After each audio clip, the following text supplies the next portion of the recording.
He had spent 3 years under the burning sun of Dubai, hiding the blisters on his hands from his mother so she wouldn't worry, crying into her photograph every night while telling her on video calls that everything was fine.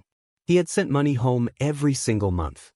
He had worked double shifts and eaten alone and counted the days until he could go back and take her with him to the city, to something better, to the life he had been building for both of them. When he finally stepped off the plane and got into a taxi toward his village, he had one image in his mind, his mother's face breaking into that smile, the one that said everything without words. What he found instead would break something open in him that could never be put back the way it was. Ravi had always known, at a level too deep for words, what his mother had given up for him. His father had died when Ravi was still young, and it was his mother who had kept everything together after that, working as a farm laborer, staying hungry so he could eat, selling her jewelry to buy him the ticket that took him overseas. When she put him on the bus the day he left, she had held his face in both hands and said only this: "Son, earn money. But don't lose yourself." For 3 years, that sentence had followed him into every exhausting day and every lonely night. On the drive from the city to his village, he tried calling her number repeatedly. Each time, the same automated response came back: "The number you are calling is switched off." He told himself it was the network. Village coverage was unreliable. She was fine. She had to be fine. The village had changed in small ways as the taxi carried him through it. A few concrete houses had appeared where there had been mud walls. Some unfamiliar faces. But Ravi's attention was fixed on one destination, the small house at the end of the road where he had grown up, where every sound and smell was still mapped in his memory with perfect clarity. The taxi stopped. Ravi jumped out without waiting for change, left his suitcase on the ground, and walked forward. Then his feet stopped. The house was not what he had left. The mud had crumbled from the walls. Half the thatched roof had caved in. And in the courtyard, on an old broken cot that belonged outside rather than in a home, someone was lying. He moved forward slowly, and when he was close enough to see clearly, the air left his body. It was his mother. Older than he remembered, weaker than he could have imagined. Her face had the dried, papery quality of someone who had been ill for a long time. Her hair had gone fully white. Her eyes were sunken, and she lay barely conscious, one hand resting near an empty water pot, a half-used packet of medicine beside her. Ravi's hands were shaking as he knelt beside the cot. His voice came out broken. Her eyelids moved. Slowly, slowly they opened. She looked at him for several seconds with the unfocused gaze of someone very ill, as though she was trying to locate him through a great distance. Then her lips trembled, and in a voice barely above a breath, she said his name. Ravi. The sound of it undid him completely. 3 years of distance and guilt and hope collapsed into one moment, and he pulled her head gently into his lap and wept. "I'm back. I'm here." But her hands, when she tried to reach for him, had so little strength they could barely graze his arm. A woman's voice came from behind him, low but sharp. So he finally came. "When everything is already over." Ravi turned. The neighbor, Chachi, who had lived across the lane his entire childhood, was standing there with an expression that held equal amounts of pity and reproach. "For 3 years your mother has been waiting for you," she said. Every day she said her son would come. Her son would take her to the city. "But son, in these 3 years, your mother suffered a great deal." "What happened, Chachi?" Ravi asked. The neighbor's voice went heavy. "Your uncle took the fields. He registered them in his own name using a debt claim. Threw your mother out of the house. Said the matter would be resolved when the son returned from abroad. Since then she has been lying here. Some days someone gave her food. Some days someone brought medicine." The fire that ignited inside Ravi in that moment was something he had never felt before. His eyes went red. He took his mother's dry, weightless hands and held them tightly. "I'm here now. No one will touch you now." But his mother, with great effort, caught his wrist. "Son," she whispered, "don't get angry. Relationships will break." That nearly finished him. This woman, who had burned herself down to nothing raising him, lying on a broken cot outside a crumbling house, and still her first thought was about not damaging relationships. Then the coughing began. Violent and deep, and when it stopped, A thin streak of blood was on her lip. Ravi shouted for help. The villagers nearby shifted and watched from a distance with the passive attention of people who had grown accustomed to witnessing suffering without acting on it. Ravi did not wait. He lifted his mother from the cot and held her against his chest. She was so light. It felt like holding only the outline of a person. He pressed her to him and ran, with one thought slamming through his mind on every step. Why did I earn money? If I cannot save my mother today, then all of it means nothing. As he ran toward the edge of the village, he passed his uncle's house, the concrete house that had once belonged to his family, and saw his cousin on the roof, laughing into a phone as though the world were entirely uncomplicated. Ravi's fists clenched. Rage surged into his eyes. But his mother's breathing broke against his chest in short, fragile bursts, and then her hand found his shirt and she gripped it weakly and said, in a voice so faint he almost missed it, "Son. Not the city. Take me to the temple." He froze. Fear moved through him at the word. Not the city. He understood what she was asking. He understood why she was asking it.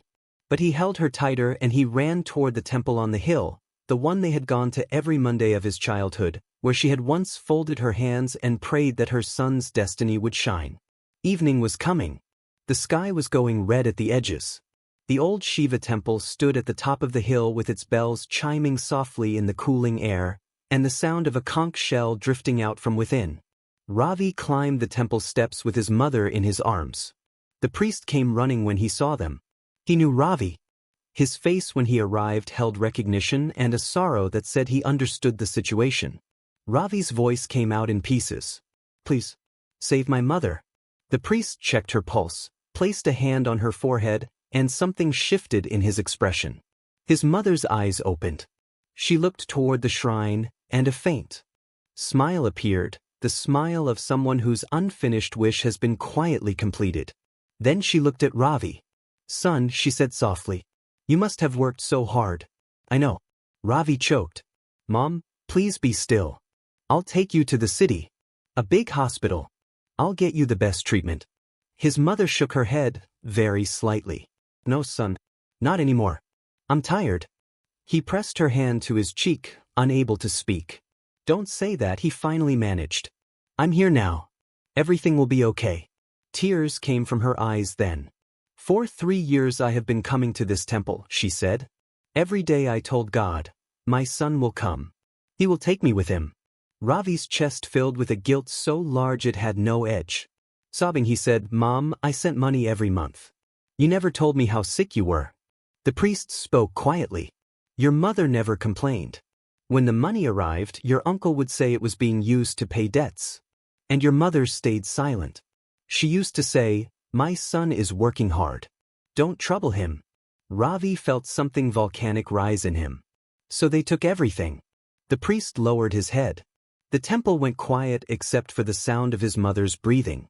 Then his mother, with trembling hands, reached beneath her pillow and pulled out a small cloth bundle. Inside were a few crumpled papers. "These are your father's real land papers. I hid them. I knew one day you would come." Her voice was almost gone now. "Your uncle betrayed us. But son, don't take revenge. Just take back what is yours. And don't let any mother in this village suffer the way I suffered." Ravi pressed the papers to his chest. His tears would not stop. His mother's breathing grew heavier. She looked one last time toward the shrine. Then she looked at Ravi and a half-formed smile appeared on her lips, not finished, as though there was still more she wanted to say, and in a whisper she said, "My son has come." And her hand went still.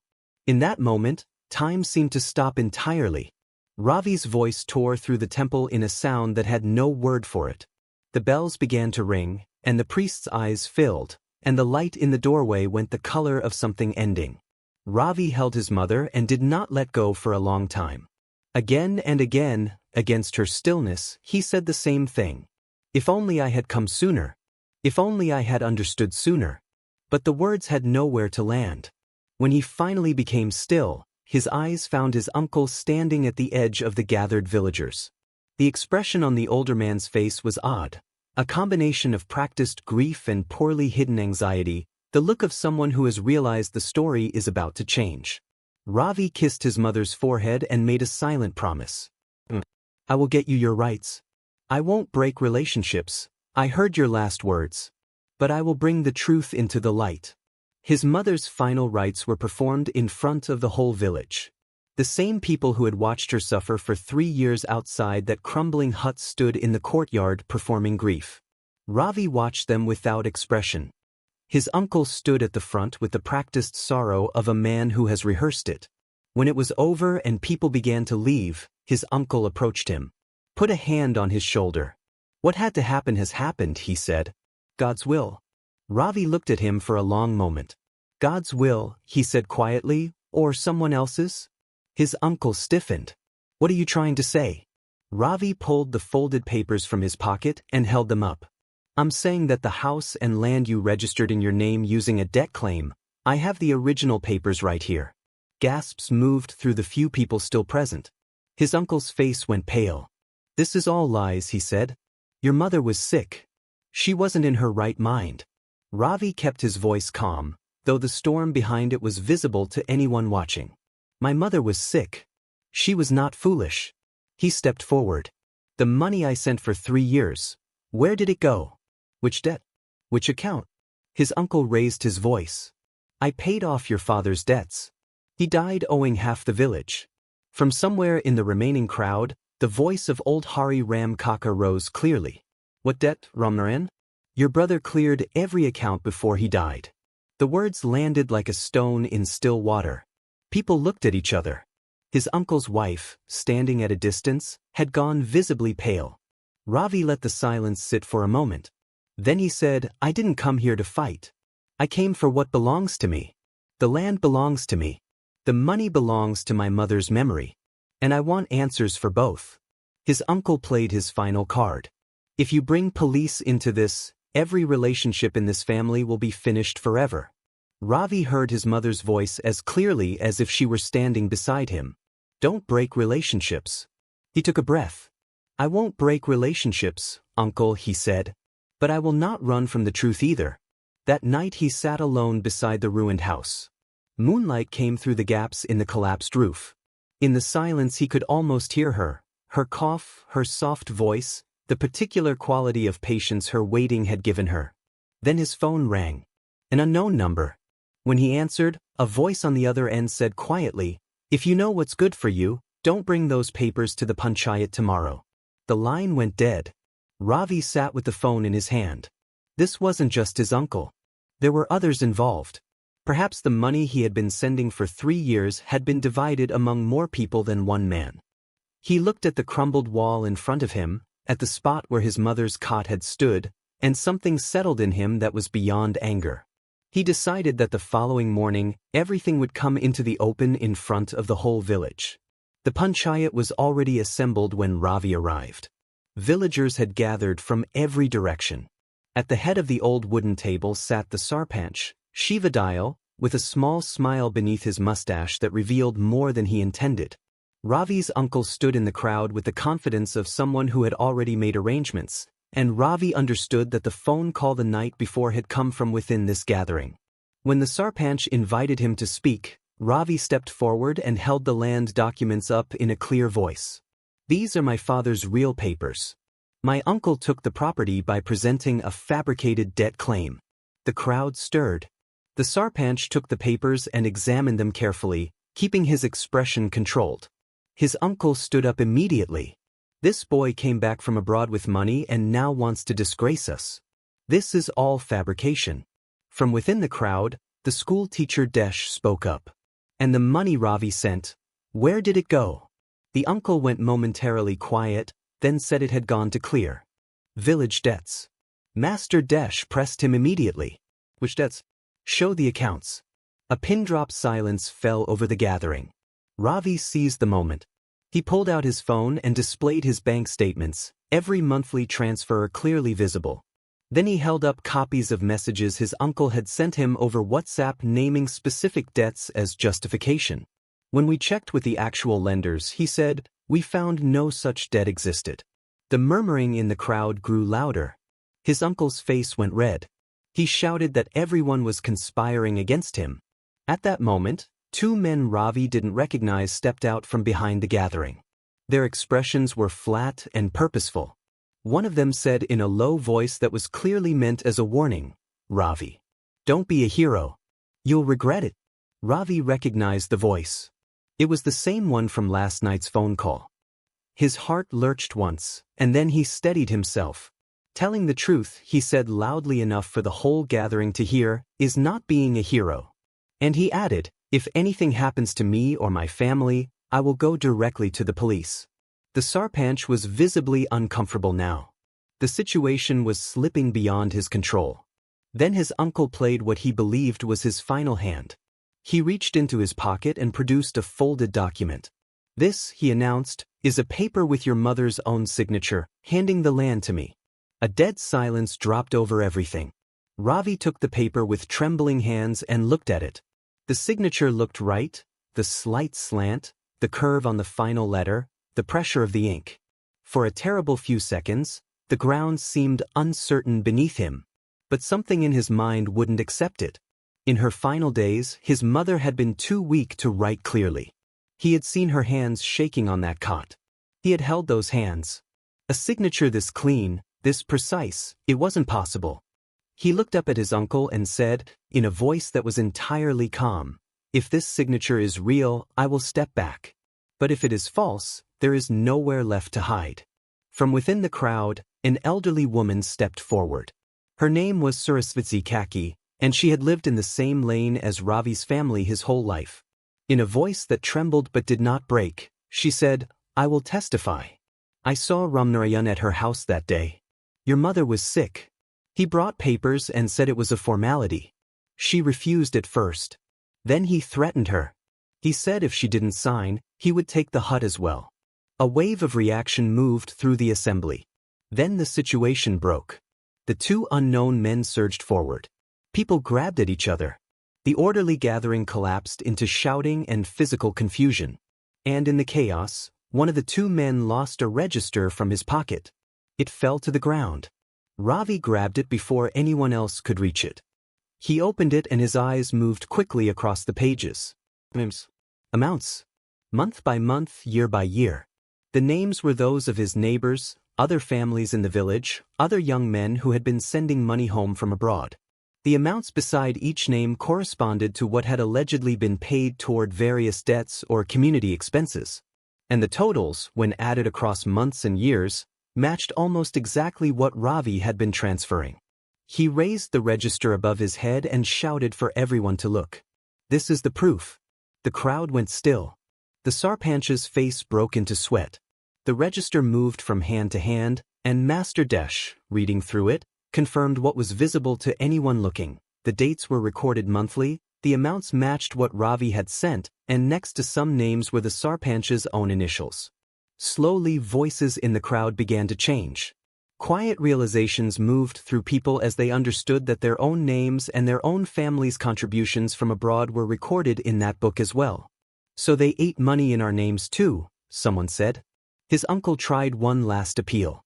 "Ravi," he said, lower his voice dropping into a tone meant to sound reasonable, "think carefully. If this goes outside the village, everyone will be disgraced." Ravi's eyes were wet, but the tears were not from weakness. "When my mother was lying on that cot," he said, "who cared about disgrace?" His voice rose across the gathering. "When she spent nights without medicine, when she had no food, when she was thrown out of her own home, where was everyone's concern for honor then?" The Sarpanch, reading the room, said quietly that if there was to be an investigation, it would happen properly and in front of everyone. It was the acknowledgement of a man who understood the tide had turned. That evening Ravi left for the city with his mother's photograph in his shirt pocket and the documents in his bag. He found a lawyer who reviewed everything and told him the case was strong, but that the other side had resources and connections. "Expect pressure," the lawyer said. That night in the hotel room, a stone was thrown at the door. A note slipped beneath it. "Withdraw the case or the outcome will be bad." Ravi read it and tore it into pieces. There was no fear left in him. He had already lost what he had been most afraid of losing. The documents went to a forensic laboratory. An official complaint was filed with the bank. A report was lodged with the police.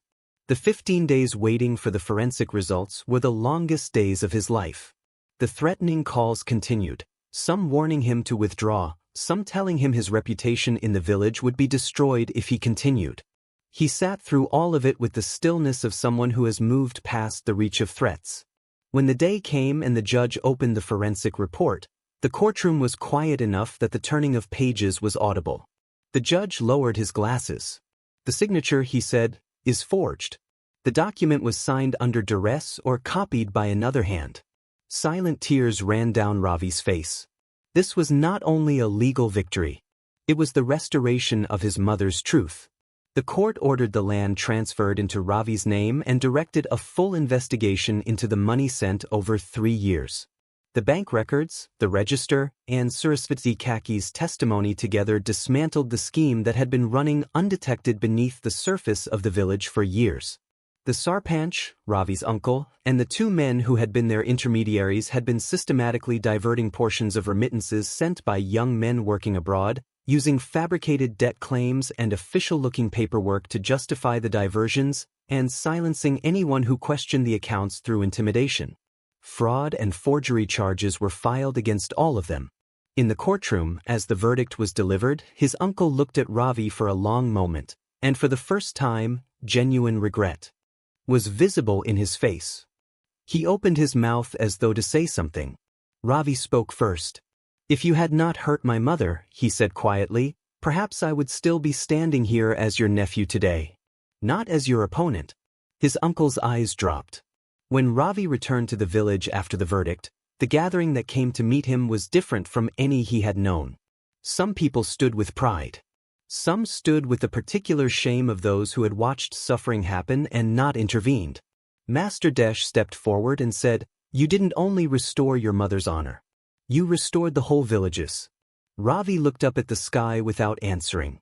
The first thing he did was have his mother's broken cot removed. In that same place in the courtyard, he built a small solid room, and above the door he hung a board with his mother's name. Inside, arrangements were made to provide medicine and rest to sick and elderly women in the village who had no one to care for them. He recovered his family's fields, but rather than hold all of it, he donated a portion of the land for the education of children from families that couldn't afford schooling. He spoke with doctors from the city and arranged for a free medical camp in the village once a month. Slowly and without announcement, the village began to change. People started asking questions where before they had stayed silent from fear. The Sarpanch was removed from his post and new elections were held, and this time the village chose differently. The informal networks of exploitation that had run beneath ordinary life for years found themselves without the silence they depended on. A few months after the verdict, word came from the jail that his uncle's health was failing. He had asked to see Ravi. People in the village told him not to go. His mother's voice came to him again, the same sentence she had given him at the end. "Don't break relationships." He went. His uncle had become diminished, weak and ashamed in a way his trial had not fully shown. "Forgive me, Ravi," he said. "Greed made me blind." Ravi was quiet for a moment. Then he said, "I didn't punish you, uncle. Your own actions did that." His uncle covered his face. "Your mother was a good woman," he said, voice breaking. "I wronged her deeply." Ravi's heart went full with something he couldn't name, not softness exactly, and not anger. Softly, he said, "If you truly regret it, then when you are released, come back and teach the village's children. Show them what greed produces at its end." When Ravi walked out of the jail, there was nothing heavy left in him. He had chosen to use the truth for change rather than burn everything with it. In the years that followed, people began to call the village by a new name that spread informally, passed from person to person without being officially declared. The Mother's Village. A place where no elderly mother lies alone on a broken cot anymore. Where every son and daughter who leaves to work elsewhere has been taught to ask whether the money they send is reaching the people it was meant for. Where the systems that protect the vulnerable have been built into the actual structure of the community rather than left to individual conscience and hope. And whenever a young man came to Ravi before leaving to work abroad, Ravi would tell him only one thing. "Before you count your earnings, listen to your mother's voice. Don't come back to find that only memories are left." At night, standing on the roof of his house under the open sky, Ravi would sometimes look for one particular star. He had no proof it was there. He had no proof it was her. But he would find it and he would smile and he would whisper to it, "Ma, I'm here now. This time, I'm not going anywhere." And in the air or in his own chest, or perhaps in both at once, something answered him, the particular peace that comes not from grief dissolving, but from a promise kept.